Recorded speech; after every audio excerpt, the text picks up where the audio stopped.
नेतृत्व का, प्रदेश के नेतृत्व का, जिला के नेतृत्व का, कि जिन्होंने मुझ नाचीज को, इस कार्यकर्ता को, जिसको भारतीय जनता पार्टी की टिकट पर 2007 में पार्षद बनाया था, आज विधायक की टिकट देकर के पढ़कर के लोगों के बीच में भेजा है।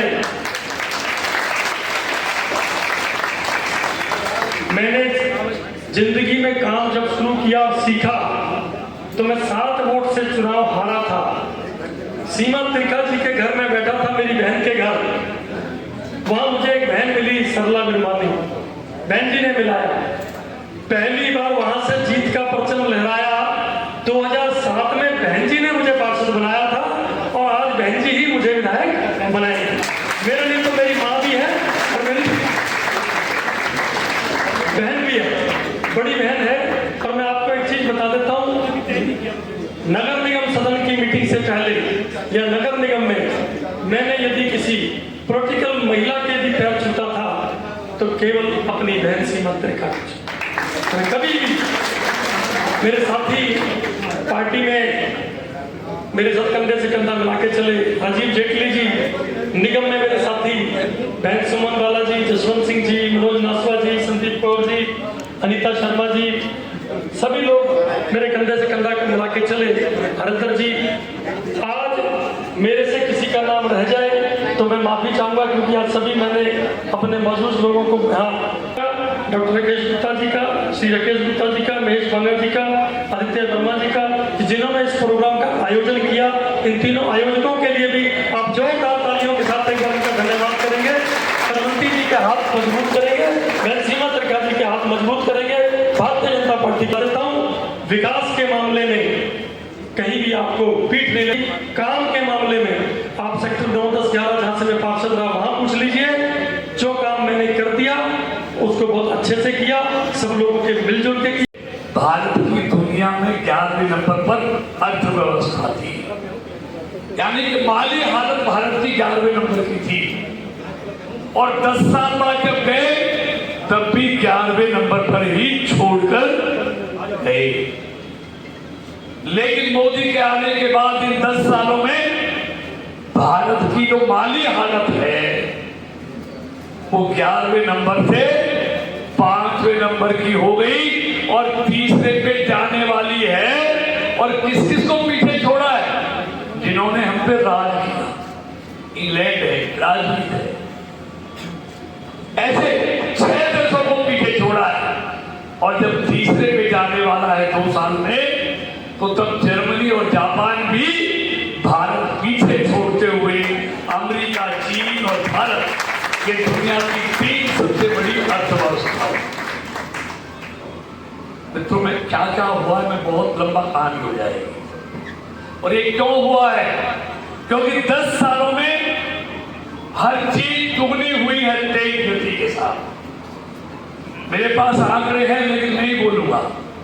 एयरपोर्ट हो, पासपोर्ट ऑफिस हो, हाईवे हो, मेडिकल कॉलेज हो, यूनिवर्सिटी हो, रेलवे का इलेक्ट्रिफिकेशन हो, रेलवे का दोहरीकरण हो, मेडिकल कॉलेज हो, एमबीबीएस, एमडी की सीटें हो, कुछ भी आईटीआई हो, आईआईएम हो, आईआईटी हो, ट्रिपल आईटी हो, कितना भी देख लीजिए, इन 10 सालों में दुगनी हुई है। मेट्रो 5 शहरों में जाती थी, आज इन 10 सालों में मेट्रो 23 शहरों में जाती है। एक उदाहरण दे रहा हूं, सबका रिकॉर्ड मेरे पास है और ये कहीं भी आप जाकर देख सकते हैं। अब तो आईटीआई से सब कुछ मिलता है, ऑनलाइन मिलता है। जब अटल जी 1996 में देश के प्रधानमंत्री बने, इस देश में एक एम्स होता था।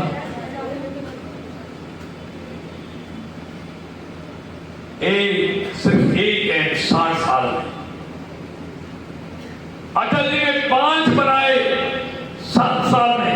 7 साल वो प्रधानमंत्री रहे, 3 टर्म में 7 साल। और जब वो गए और कांग्रेस आई तो एक की जगह 6 एम्स छोड़ के गए, 5 बनाए उन्होंने 7 साल में। फिर 2004 से 2014 कांग्रेस रही, एम्स एक नहीं बढ़ा, 6 ही एम्स रहे। और आज मोदी जी ने 10 सालों में 17 नए एम्स बनाए हैं। आज वो 23 हो गए हैं। ये देश इसलिए आगे बढ़ा है। ये तो मैंने एक उदाहरण किया है, लेकिन जितने काम मैं बताऊंगा सबका ये है। तभी तो आज दुनिया भारत का लोहा मानती है। मित्रों, दशकों के बाद देश आगे बढ़ा है।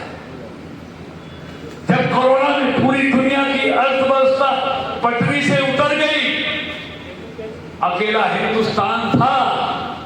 कोरोना जैसी महामारी के बावजूद भी दुनिया पीछे चली गई, लेकिन मोदी जी ने भारत की अर्थव्यवस्था को पटरी से नहीं उतर दिया। एक छोटी बात है, और ये इसलिए हुआ क्योंकि मोदी के लिए देश पहले है। मित्रों, इसमें कितना भी लंबा बोल सकते हैं।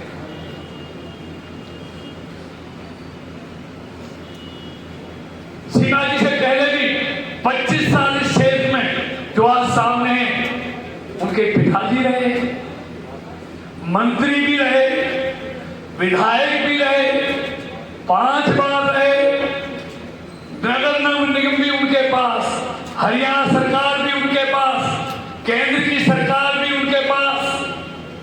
ईमानदारी से जरा हाथ में हाथ रखना। मेडिकल का कुछ सुधार हुआ? क्या काम किया उन्होंने? अरे और तो क्या करते, दशहरा ग्राउंड की सूरत नहीं बदल पाए वो। और मैं तो हमेशा कहता हूं, देखिए करता भी क्या। अब कहते हैं हाथ बदलेगा हालात। मैं लोकसभा में भी कहता था, आज भी कहता हूं, जो हाथ दिखा रहे हैं उनसे पूछो ना तुम अपने गांव के हालात बदल सके 25 सालों में, और जहां सैनिक कॉलोनी में रहते हैं ना उसके हालात बदल सके, वो बड़गल के हालात बदलते।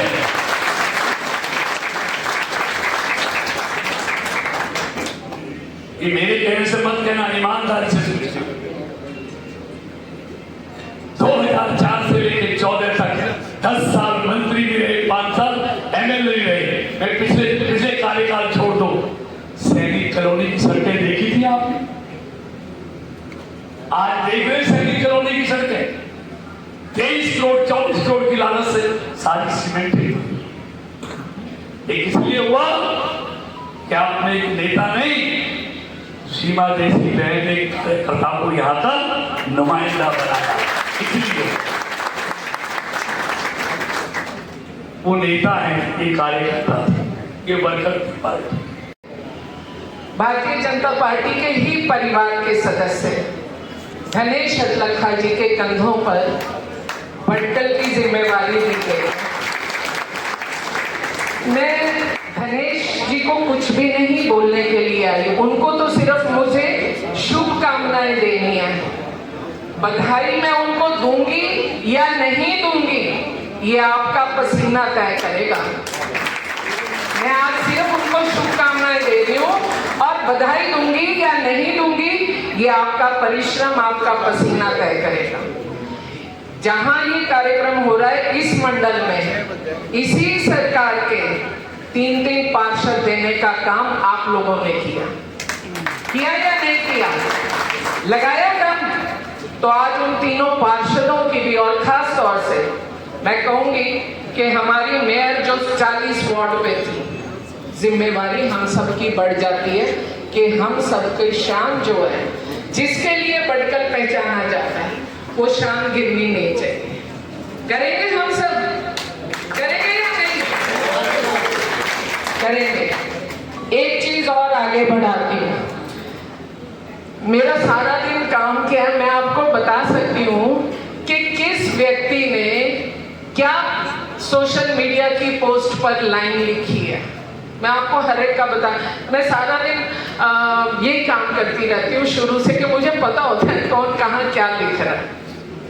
आज मैं आपको एक बात बताती हूँ। मैंने सोशल मीडिया देखा, विपक्ष का भी मीडिया देखा है। भाई साहब, हमारे पास खाली टाउन है क्या? गांव की एक भी वीडियो डल रही है उनकी? चेक करिए। अपने दुश्मन पर पैनी नजर रखना हमारा काम है सबसे पहले। आप चेक करिए कि क्या गांव की एक भी वीडियो डाली है उन्होंने? नहीं डाली। और दुख लगता है, तकलीफ होती है, मन को बहुत तकलीफ होती है, क्योंकि मोदी जी को मैं दिल से, हम सब उनका दिल से नमन करते हैं, हम सब उनसे दिल से जुड़े हुए हैं। लेकिन मैं माइक के माध्यम से, मीडिया के माध्यम से, हो सकता है मेरी आवाज आदरणीय मोदी जी तक भी जाए। मोदी जी की एक बात से तो मैंने उनकी सारी अच्छाइयां एक पलड़े में डाली, और सिर्फ उनकी एक बात जिसकी वजह से मैं कहती हूँ सर्वस्व भी न्याछावर कर दो तो हम मोदी जी का कर्जा नहीं उतार सकते, वो आपको अभी बात बताती हूँ। आज से 3 साल पहले देश के प्रधानमंत्री ने एक बात बोली। उन्होंने कहा कि 15 अगस्त तो हम सभी मनाते हैं, लेकिन 14 अगस्त के दर्द को याद दिलाया, और उन्होंने 14 अगस्त मनाने के लिए कहा, जिसे हम विभाजन विभीषिका कहते हैं। और जितने लोग उन परिवारों के यहाँ उपस्थित हैं, वो अपने अपने दादा नानी की कहानियां सुन लें कि एक बार पहले कत्ल हुए थे और दूसरी बार तुम्हारा कत्ल अभी भी तैयार है। मैं किसी को झूठ और फरेब की दुनिया में नहीं लेकर के जाती हूँ, मैं सच इसलिए बोल रही हूँ क्योंकि ये आपको फतेह करनी है। दूसरा कत्ल भी तैयारी चल रही है। तो मैं आपको सिर्फ इस बात के लिए लेकर के जाना चाहती हूँ, जब वो हमारे लिए आवाज उठा सकता है तो हम अपने लिए क्यों नहीं उठा सकते? ये हमारे लिए बहुत बड़ा चैलेंज है और हमको चलना है। एक चीज और जोड़ती हूँ मैं इसके साथ। 9.5 साल का आदरणीय मनोहर लाल जी का कार्यकाल रहा, और वो जो कार्यकाल है, हरियाणा के जितने आदरणीय मुख्यमंत्री हुए उनकी सारी पॉलिसीज गिन ली जाए ना, वो मनोहर जी को डिलीट नहीं कर सकते। ऐसी ऐसी पॉलिसीज आदरणीय मनोहर जी ने दी।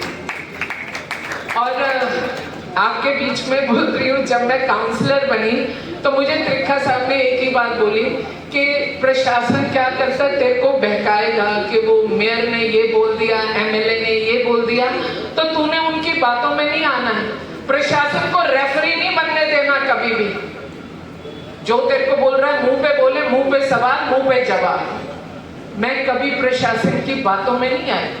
और ऐसे ही जब मैं 14 में विधायक बनी तो मेरे को सब ऑफिसर्स ने, किसी ने कहा वहाँ विधानसभा में ये, उधर ये, तो मैंने सबको कहा कि ये जो बडगल है इसके साथ सीमा सिटी लगता है, तो सीमा सिटी का डेवलपमेंट सीएम सिटी के मुताबिक होगा, करनाल के मुताबिक। मैं फरीदाबाद की कोई विधानसभा देखने वाली नहीं हूँ। और आज मुझे बड़ा इस चीज़ का फक्र है कि आदरणीय मनोहर लाल जी ने और मेरे भाई आदरणीय चौधरी कृष्णपाल जी की मदद से आज बडगल का सिर्फ एक काम पेंडिंग है। और अभी मैं एक दिन फिर अपने पेज से वीडियो जारी करूंगी, क्योंकि सामने वाले बहका रहे हैं। एक काम जो पेंडिंग है वो 160 करोड़ सीवरेज का है, 160 करोड़ की सीवरेज का।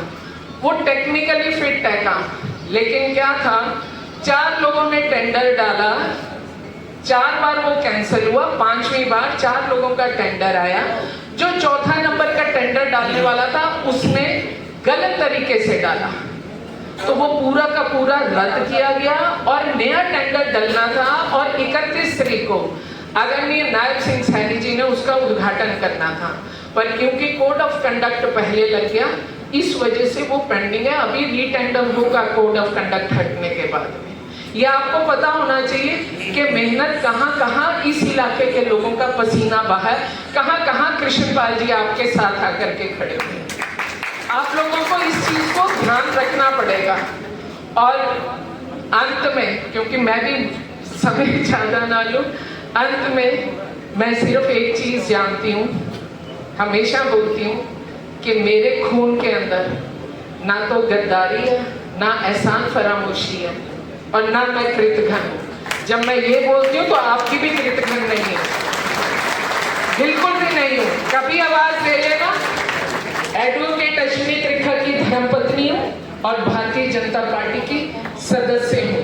आप जब भी मुझे आवाज दोगे मैं आपको वहीं खड़ी मिलूंगी, लेकिन इसके साथ ये भी कहूंगी कि जिंदगी में खुद के अंदर जयचंद को भी मत पैदा होने देना। मेरे किसी भी भाषण में ये दो चीजें मैं इनके बिना रहती नहीं हूँ, क्योंकि आपके कदम कितने आगे चलेंगे